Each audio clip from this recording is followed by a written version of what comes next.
স্বয়ংক্ৰিয়ভাৱে সুবিধাটো কোনে গ্ৰহণ কৰিছে? এজেণ্টে। আৰু তাৰ ভুক্তভোগী কোন হৈছে? আমি হৈছোঁ।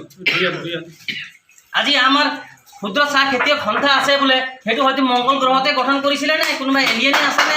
ভাল মানুহেই আছেনে?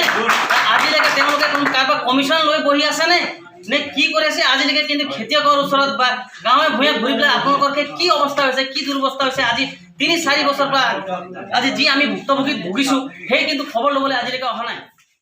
আজি দপথাৰ বচাপথাৰ আৰু চকলি গাঁৱৰ ক্ষুদ্ৰ চাহ খেতিয়কসকলক লৈ পেলাই আমাৰ বচাপথাৰ বিনাপানী হিন্দী স্কুলত প্ৰাথমিক বিদ্যালয়ত এখনি সজাগতা সভা অনুষ্ঠিত কৰা হয়। উক্ত সভাত এই দপথাৰ বচাপথাৰ আৰু চকলি পথাৰ গাঁৱৰ ক্ষুদ্ৰ চাহ খেতিয়কসকলক লৈ পেলাই আমি তেখেতসকলৰ যিখিনি সা সমস্যা আছে চাহ খেতিৰ ওপৰত সেইখিনি আলোচনা পৰ্যালোচনা কৰিলোঁ।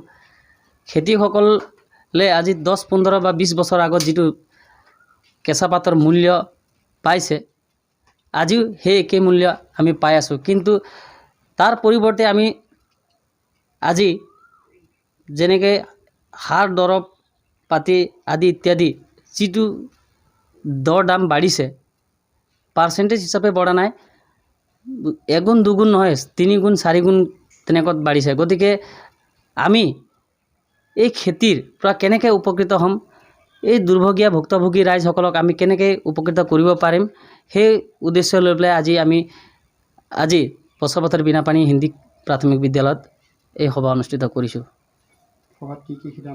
সভাত আজি বিভিন্ন প্ৰস্তাৱ লোৱা হৈছে। তাৰ মাজত এটা সুস্থ সবল কমিটি গঠন কৰা হ'ল ক্ষুদ্ৰ চাহ খেতিয়কসকল লৈ পেলাই।